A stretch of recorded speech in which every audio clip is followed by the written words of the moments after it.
So my topic is a very broad one. So as with Bob, I'm going to sort of pick a number of topics that are relevant to American history that involve economics, and just show how it's useful to have a sound economic understanding in order to understand American history. It enlightens you. It allows you to see things you wouldn't otherwise be able to perceive. I want to start off a little more generically, though, and just say that the impression I got when I was in high school, and that maybe some of you are fortunate enough not to have gotten, but believe me, this is the standard view, is that if you have a free market economy and you don't have government intervention, the result is kids are working in mines and, getting their arms blown off, and everybody has to work like 120 hours a week for 2 cents an hour. Everybody's pretty much crawling around in the dirt searching for worms for sustenance. And the economy is basically dominated by little short men with white mustaches carrying sacks of money with dollar signs on them. I mean, that is by and large, that is the view I got. And I remember going through high school thinking, how could people be so stupid? And not as sophisticated as I am. They don't understand that we need wise overlords to administer everything, because otherwise we'd be at the mercy of these guys on the top of the Monopoly package. What would it take to get people to realize the folly, the error of their ways? And so, of course, the standard view is that, well, thankfully, some unspecified government intervention has rescued us from this, and we don't have these problems anymore. And so one of the assumptions is that labor unions must have probably solved this problem, right? Because labor unions force employers to pay higher wages, and that solves the problem. Well, at its height, labor unionism in the U.S. may have reached 1 out of 3 workers at its absolute height. The American workers have typically been the least unionized, or at least among the lowest unionized in the developed world, certainly compared to Europe. Europe's workers were much more heavily unionized, and yet somehow, without the unions to protect them from the terrible exploiters, American workers consistently were the best paid and compensated. We see this in the 20s and really throughout American history. Well, that's not supposed to be possible, right? I mean, that's the opposite of what we're told. How could this have happened? So I want to just start off with a little thought experiment, and then go from there to try to explain how it is that we have grown to enjoy and become accustomed to the standard of living we have, and show it has absolutely nothing to do with government. The only thing the government can do in terms of the average standard of living is disrupt and diminish it. That's all it can do. That it's entirely due to the free market, entirely due to the wicked private sector and the wicked exploiters that we have the standard of living we enjoy. And so the thought experiment runs like this. Let's suppose all the machinery that we use to produce things is just suddenly destroyed, like there's some mad Unabomber who's got this incredible bomb that can destroy all productive machinery.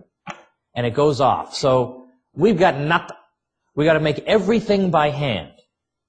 Well, what would happen in that economy? I mean, how much stuff could we create? Well, not a lot, right? We'd be sitting there with our bare hands saying, I'm not producing very much over here.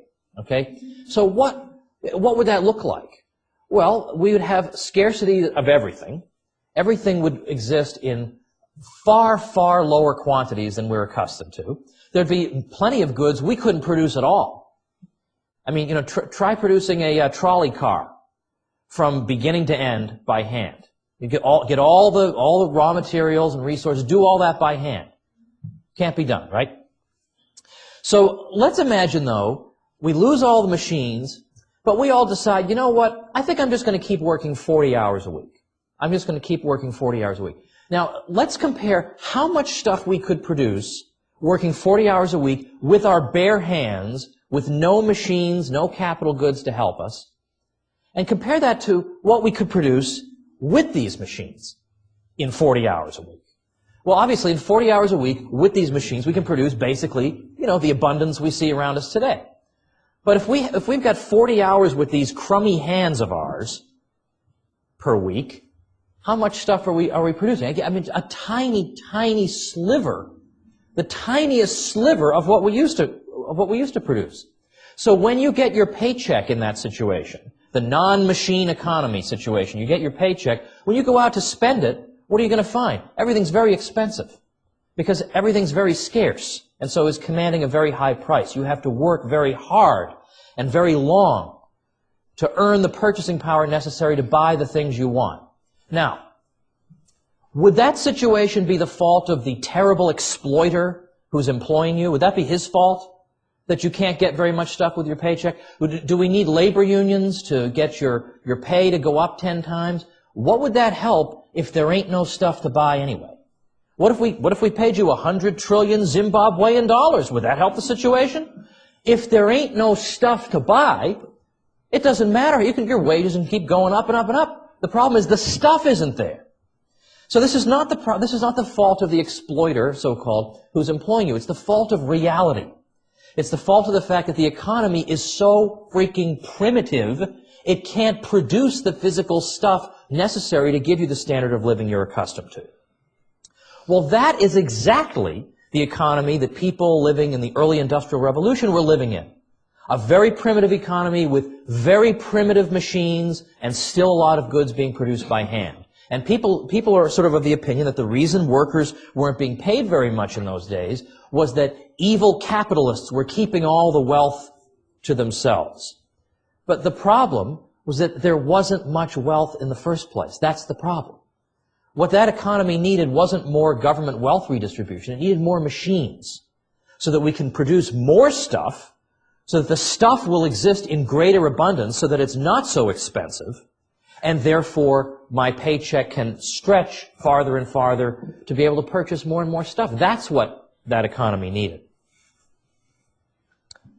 Whereas, if we simply were to persist in this situation where we've got very few machines, very, very primitive production process, and just hope that through agitation or legislation, let's pass a law saying that everybody gets a TV set and a new hat and whatever. Well, again, the reason that the workers in that situation don't have TV sets and hats is not that the relatively very few rich people are hoarding all the television sets. It's that there aren't any television sets. It's not that the relatively few rich people are hoarding all the furniture and all the meat. It's that there is relatively little furniture and meat being produced. So that even if we took all the stuff of the guys with the white mustaches and the sacks of money, even if we took all their stuff and redistributed it, the result for the average person would be completely negligible. You wouldn't even notice the improvement in your standard of living. Okay, you'd have an extra 1 penny. That's it. And also, on top of that, there is the moral problem. You know, stealing is probably a bad thing. But just from a practical point of view, there aren't enough of these guys to go around anyway. So again, the problem is not that somehow greedy people in the midst of the darkness of the night, skulking around the edges of the night, leaped out and grabbed everything one night. They got all the TV sets. No, the problem is that, well, we just simply need more investment in capital goods that can produce more stuff, make the economy more physically productive. That's what happens in a market economy.